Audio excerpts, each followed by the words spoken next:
merci de prendre le temps de parler ce matin, c'est super apprécié. Surtout qu'on a appris ce matin que tu arrivais à Montréal le 27 novembre à l'Olympia. Ça va être ton premier spectacle nord-américain. Qu'est-ce que ça représente pour toi? Symboliquement, ça veut dire que la musique, elle sait voler. Ça veut dire que la musique, elle sait prendre son chemin et nous guider par la suite. Nous qui sortons une chanson et qui ne savons pas ce que sera son destin, elle sait nous emmener, parcourir le monde et découvrir des nouveaux horizons, des nouveaux publics, des nouvelles personnes. Et puis évidemment que pour moi, c'est une grande fierté de pouvoir m'exporter ainsi au Québec et en plus, rencontrer la francophonie où est-ce qu'elle se trouve. Et puis après une très très belle expérience de promo chez vous il y a un an environ, revenir maintenant pour mon propre spectacle, c'est une évolution qui me plaît et je suis très enthousiaste. Est-ce que c'est toi qui as choisi l'emplacement? Est-ce que l'Olympia, c'est comme un clin d'œil à peut-être l'Olympia de Paris un jour? Alors l'Olympia de Paris a déjà été fait, ça j'ai eu cette chance. Et puis j'ai pas été complètement impliqué parce qu'il y a quand même beaucoup de paramètres qui rentrent en compte mais qui ne me concernent pas.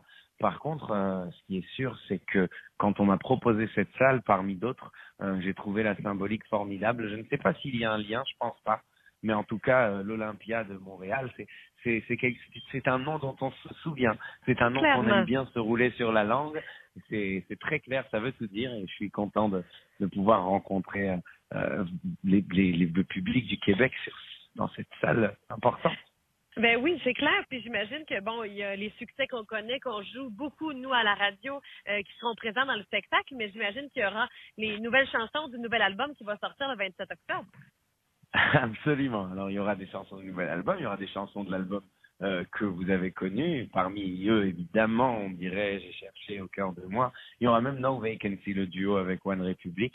Et puis on a un show qu'on monte déjà depuis déjà un an en France. On a tourné, on a fait presque 80 dates. Et donc je pense que c'est un privilège pour nous de pouvoir maintenant venir au Québec une fois que le show est rodé, une fois qu'on le connaît bien, une fois qu'on va présenter quelque chose de bien défini et on va se faire plaisir. C'est important pour moi parce que je sais que je viens à la recherche d'un public qui connaît pas forcément tout le répertoire, ni me connaître bien comme il connaît les artistes québécois. Et ça va être pour moi un challenge et je suis content de venir avec un show qu'on gère bien, qu'on contrôle bien et on pourra comme ça être plus libre et faire la fête avec les gens. Clairement. Mais en attendant, pour entendre justement le nouvel album, Addiction, qu'est-ce que tu avais le goût? De quoi tu veux nous parler dans cet album-là? J'ai entendu la première chanson, État d'amour, d'ailleurs. Bravo. Très bon. Oui. Mais ça parle d'une relation amoureuse assez houleuse, en tout cas, ou les côtés plus difficiles. Est-ce que c'est un reflet de l'album aussi, Addiction? Alors, l'album s'appelle Addiction parce que je pense que j'ai réalisé le long de ces 2 dernières années, depuis que mon activité musicale a pris un nouveau niveau, j'ai réalisé que mon moteur, ma volonté de travailler aussi dur pour pouvoir faire perdurer ce projet était due à une addiction réelle que j'avais pour le public, pour la musique, et pour ces sensations que l'on ressent sur scène quand on chante ou quand on écrit une chanson.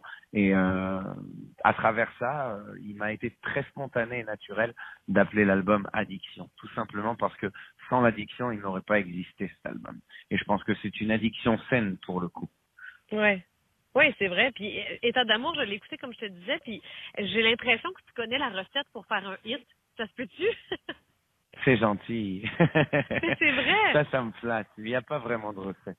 Je pense que la seule et unique chose que l'on se met en tête quand on veut écrire une chanson, c'est d'être sincère. Et si je transmets quelque chose qui me ressemble vraiment et que j'assume pleinement, alors la façon de l'écrire, la façon de la composer, la façon de la chanter vont être, à mon sens, tellement unifiées par cette sincérité que ça touche. C'est juste ça. Mais il n'y a pas de recette pour un hit. Pour moi, on sait jamais.